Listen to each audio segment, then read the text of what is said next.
Hi, everybody. Welcome to Thursday Thoughts. My name is Ed, and I'm the pastor at Speed Memorial Church. And our thought for today is just what Jesus said in John 15. He said he was the vine and we are the branches. And what he was talking about was that he is the source of life. And if we abide in him, or if we look to him, if we pray and converse and ponder and meditate, if we keep Jesus as the source of our life, then we will bear much fruit, is what it says. That the fruit of the Spirit will become evident in us, the patience and the kindness and the courage and self-discipline and all those things. Even though at times life can be complex and life can be frustrating, and it doesn't always look like we're bearing much fruit in terms of being followers of Jesus. But that's his promise, is that as we continue to seek him, we will find life.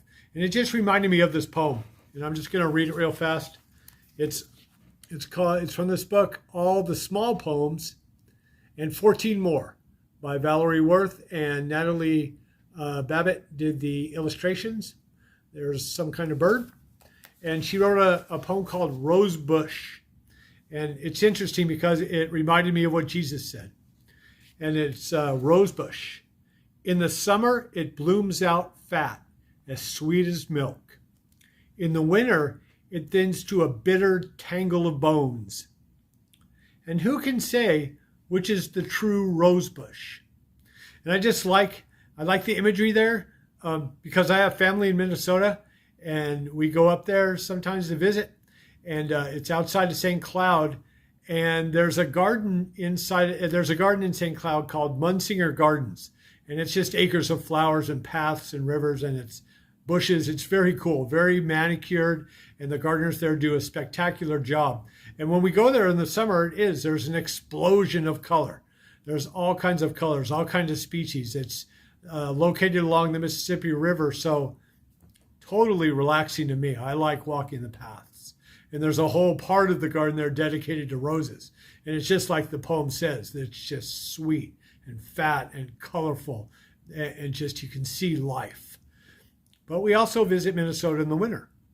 And as you can imagine, the garden looks a little different because Minnesota has real winters, real cold, real windy, real harsh. And the part of the garden that's dedicated to roses is just that. It's a tangle of sticks. They look dead. It doesn't look like anything could ever grow out of them. And so, but it's still fun to walk through. You just can't discern any of the colors or the different species of plants because they're all in a sort of hibernation. But our question at the end is what I like to ponder, which is the real rosebush.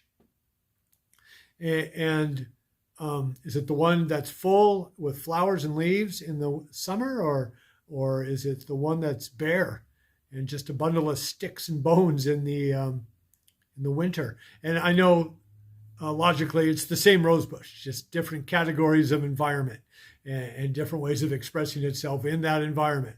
But to ponder it at a deeper level, I like to vote for the winter rosebush as being the one that reveals itself. It reveals the foundation of what the rosebush is.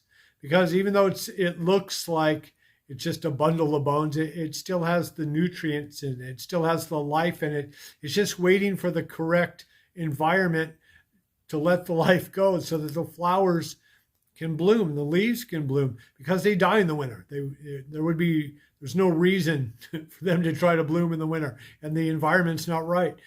But what's interesting to me is that in the summer, when you see the flowers and you see the leaves, that bundle of bones is still underneath there.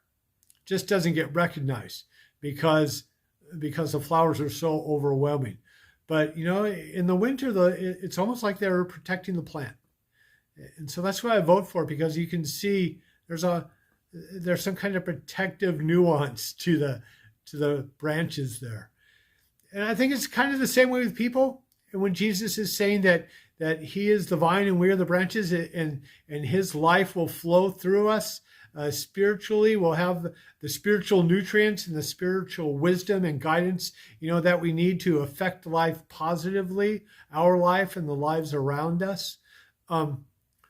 I think that says something because, life is great when it's summertime and you're having picnics and your body feels good and you're moving around and it's warm and nothing hurts and life is going well.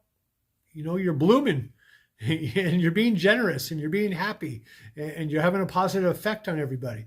But sometimes, man, life can get crazy. And I don't think I don't have to tell you that. Sometimes it's confusing. And you feel like you're just running behind all day trying to catch up to something, some kind of balance, and peace is elusive and your body hurts. You've gotten phone calls and people are sick or you're sick and, it's just hard. It's difficult. It's like winter. But you look at your life, you ponder it and you go, oh my goodness gracious, it's just a bundle of bones. I'm just a bag of bones.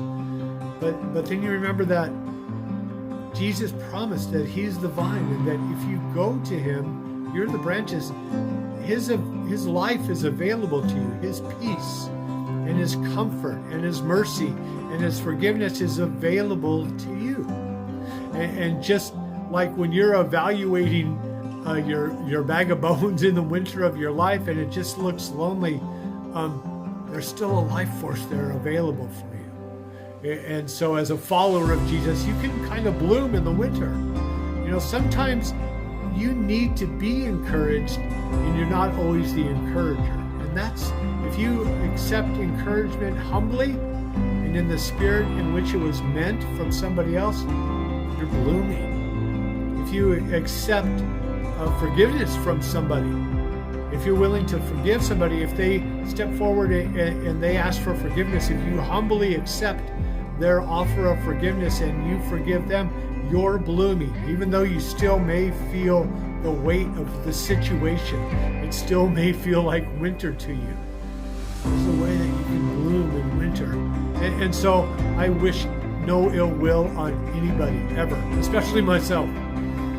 But sometimes if you're down, and sometimes if you're frustrated, and sometimes when life is so complex, you can feel the peace of Jesus when you go to him. It's easier to feel sometimes his peace because it's the contrast between the bloom and the wintry environment of our life is so stark. And you can feel the peace. Sometimes when everything's great and summer's going well, we can almost forget about Jesus, right?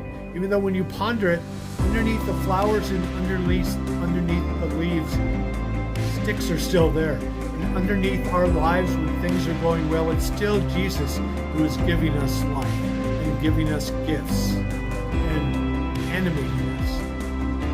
And so I hope this has given you some thoughts for today. I hope you're having a great Thursday. I hope you're having a great week. And I will see you in church on Sunday.